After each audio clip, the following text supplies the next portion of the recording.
So in this video I talk about why we like or used to like Oscar De La Hoya. Now De La Hoya, he won the 1992 gold medal in Barcelona.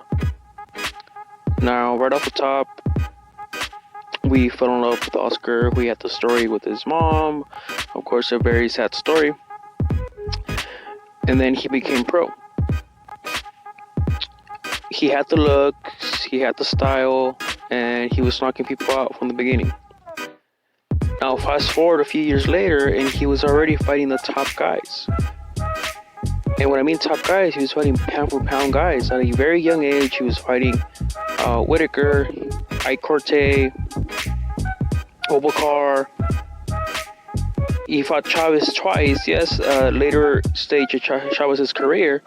And those fights actually were not good for De La Hoya because he lost a lot of Mexican fans that were hardcore Chavez fans. But either way, he was still fighting the best. He was fighting champions. He was not fighting old guys for the most part. Most of his big fights are against young, primed fighters. To me, the fight that really stood out was the 154-pound unification bout with Fernando Vargas. Now, Vargas, yeah, he had come off a loss against, I believe it was Trinidad, but Vargas was still the bigger guy. He was the aggressor. He was the big bully. Now, he was stronger than De La Hoya, and many fans did not give De La Hoya a puncher's chance. They really thought it would maybe go to a decision. They never thought that De La Hoya would knock him out in the 11th round. During that fight, De La Hoya was, when he was on the ropes, he was in trouble. But when it was in the middle of the ring, he showed his boxing skills and he dominated Vargas in the middle of the ring. Now those types of fights are fights that fans obviously like. They like a back and forth fight. They like it when they believe the other guy can win. And when your guy, he comes out of nowhere and just knocks you out and show his skills towards the end. He fought guys. I mean, he fought Mayweather when Mayweather was at his prime, and he gave him a good fight. You can say that De La Hoya was winning the first 6 rounds. I did have him losing that fight 7-5. But it was a very competitive fight. I was actually surprised. And then backtracking a little bit, he fought Trinidad. They were both undefeated. Now this was another fight that fans got a little disappointed in De La Hoya because the last 2 rounds he just gave them to Trinidad. Although I think he still should have won because he dominated Trinidad the first 8-9 rounds. So the last 3 rounds he pretty much gave him up. So to me, I still had it an 8-4, 9-3 win for De La Hoya. But you know, it's Vegas, it's boxing, and they gave it to Trinidad, which I did not think he deserved that fight. But either way, De La Hoya fights somebody that is undefeated at the time. He's considered a top pound for pound fighter. And he even fought Bernard Hopkins. I believe De La Hoya moved up a division to fight Bernard Hopkins at 160. And De La Hoya was doing okay. I don't think he was winning the fight when he got knocked out with that body shot. But he was surprisingly doing pretty okay. Now that's a challenge that not many people would take, especially De La Hoya. I mean, he does not need Bernard at that time. De La Hoya is already a top level fighter. He's the big name in boxing. He does not need to do that fight, but he does.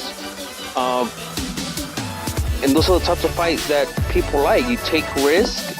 You're not always going to be the favorite, but he takes that risk when he doesn't need to. Down his career, he fought Manny Pacquiao. That's another fight that he didn't have to take. He obviously got dominated in that fight, not even close. But I'm just trying to point out that that's why we love Oscar De La Hoya. He fights guys, or he fought guys that were in their prime for the most part.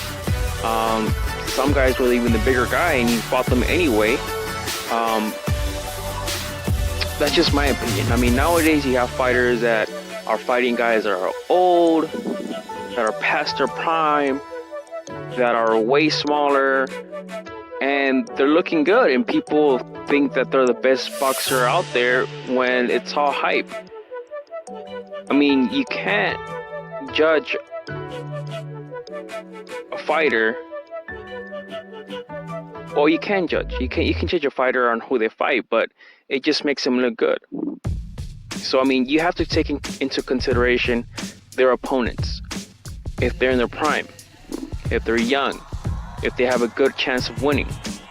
I mean, nowadays you have fights that it's always one-sided on paper. You see it, oh, this guy is going to win by knockout, this guy has no chance. And back then it wasn't like that. I mean, with De La Hoya, he was fighting top-level guys. Action-packed fights. And that's why people fell in love with Oscar De La Hoya. He was never afraid to fight the top guy. He was never afraid to fight a guy in the prime. He was never afraid to fight the faster fighter. He was never afraid to fight the bigger fighter. He fought everybody in their prime. Another one, if I gotta mention, is a Shane Mosley fight. That first fight, it was really close. So I understand why they gave it to Mosley. Second fight, to me, De La Hoya beat him clearly, and they still gave it to Mosley. And for the most part, fans were not mad or they didn't jump off the bandwagon of De La Hoya. They understood the fight. They saw the fights. And a lot of fans saw De La Hoya winning the second fight, so they understood boxing. So nowadays, fighters think if they lose one fight, that their career is over. And that's not it. Fans will stick with you depending on who you fight and how you fight. It does not matter if you fight a good fight and you get knocked out, or you fight a good fight and you lose by decision. It doesn't matter. It matters how you fight the fight and who you fight and how you fight it. That's what fans like. I think today's problem in most of the fighters today that they try to fight fighters that they know they can win and they're scared to lose. And that's what I don't like about boxing right now. I really miss the late 90s, early 2000s of fighters fighting everybody in their prime. You had very good fights back then. That's my opinion. Let me know what you think about today's fighters and fighters from the 90s, from the early 2000s, and what you wish things would change now, or maybe I'm wrong. I don't know. Let me know. Comment. Let me know. Thank you.